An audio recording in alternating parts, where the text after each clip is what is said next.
حضرت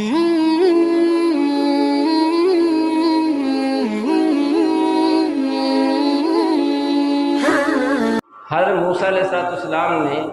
اللہ جل جلالہ کے دربار میں عرض کیا علامات سخطک، اے اللہ تو جب ناراض ہوتا ہے تو اس کی نشانی کیا ہے، اس کی علامت کیا ہے، ہمیں کیسے پتہ چلے گا کہ ہمارا رب ناراض ہے؟ تو اللہ تعالیٰ نے فرمایا کہ ان انزل علیہم الغیث اوان حصادہ، کہ جب ان کی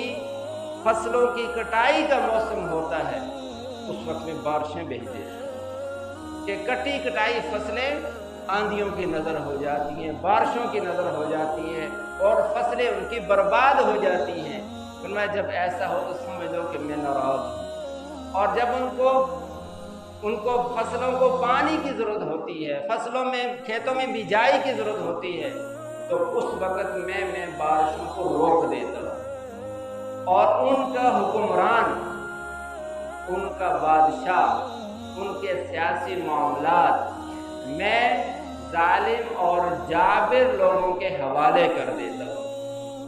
اور ان کا مال ان کے بخیل لوگوں کے حوالے کر دیتا ہوں۔ حکمران جابر ہو جاتے ہیں، ظالم ہو جاتے ہیں، مفاد پرست ہو جاتے ہیں، اور صرف اپنی ذات ان کا منتہا بن جاتی ہے، اپنے مال میں اضافہ، اپنے پیسے میں اضافہ ان کا مدمع نظر بن جاتا ہے۔ جب یہ دیکھو کہ ایسے حکمران ہیں تو پھر سمجھ لو کہ اللہ ناراض ہے، اللہ کی ناراضگی کی یہ نشانی ہے۔ اور ایک روایت کے اندر اللہ کے نبی فرماتے ہیں، حضرت علی رضی اللہ عنہ کی روایت فرماتے ہیں کہ اذا بغض المسلمون علماءهم، کہ جب مسلمان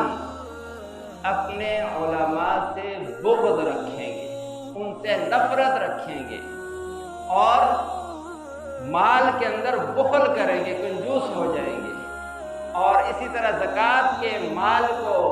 جو ہے تاوان سمجھنے لگ جائیں گے، تو پھر اللہ جل جلالہ ان پر قحط کو مسلط کرے گا، بارشوں کو اللہ بند کرے گا، ظالم اور جابر بادشاہ اللہ ان پر مسلط کر دے گا۔ یہ ساری خرابیاں آج ہمارے اندر ہیں، علماء سے نفرت بھی ہے،